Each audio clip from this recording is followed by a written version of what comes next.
Pak orë para nisjes drejt Britanisë, ku do të luajë ndeshjen e parë për botërorin, Silvinho ka zhvilluar stërvitjen e fundit me futbollistët e grumbulluar. Në fushë nuk mungoi as Armando Broja, që duket se tashmë është rekuperuar, ndërsa ju bashkua grupit. Këto janë pamjet e para të tij pas dëmtimit në mes të janarit, ku luan si u huazuar të Evertoni në Britani. Madje Bomberi duket në formë duke realizuar testet e kërkuara.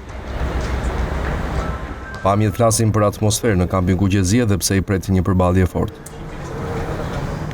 Në test nuk u vun vetëm sulmuesit, por mbrojtësit dhe mesfusha si edhe portierët. Silvinho së bashku me teknikët ndoqën me vëmendje çdo hap të lojtarëve, ndërsa kërkonin për shpejtim në reagim. Duket se do të jenë sjelljet e ekipit deri të premten që do të jenë vendimtare për Silvinho për emrat që do të hedhë në fushë, ku nuk mungon as të grumbulluarit për herë të parë si Etnik Bruti dhe Julian Shehu si përforcim në mesfushë.